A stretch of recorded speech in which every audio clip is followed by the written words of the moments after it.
কাজ দাবি আদায়? না, এটা তো কোনো হতে পারে না। রাস্তায় ছাড়া এরা ইউনিভার্সিটির মধ্যেই সীমাবদ্ধ থাকা উচিত।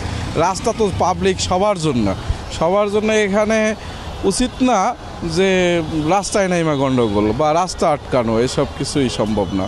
এখন তো জিম্মি করে দাবি আদায় করা হয়েছে প্রতিবেশীর জন্য। জনগণ তো নিরপেক্ষ অবস্থানে আছে, জনগণ তো দুর্ভোগ সৃষ্টি করার মধ্যে কোনো কৃতিত্ব নাই। ছাত্ররা যে দাবি করতেছে এগুলো সে মানে এটা বিপরীত পন্থা আর কি, এটা বুঝতে পারছেন। পজিটিভ অ্যাটিটিউড হওয়া উচিত তাদের মধ্যে, শুভ বুদ্ধির উদয় হোক তাদের মধ্যে।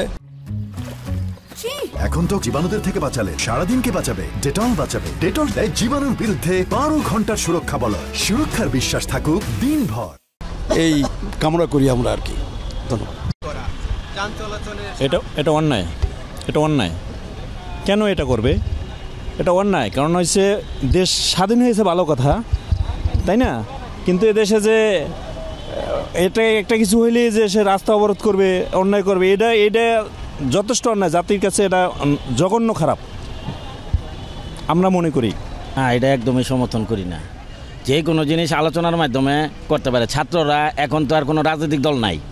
ডক্টর ইউনূস সাহেব নিউট্রাল লোক, ওনার সাথে আলোচনা করে যে কোনো একটা সমাধান করতে পারে। এভাবে রাস্তা আমাদের আটকায় রেখা ভোগান্তি, অসুস্থ মানুষ হাসপাতালে যেতে পারে না, এটা ঠিক না। ছাত্রদের কাছে এইগুলি আশা করি না।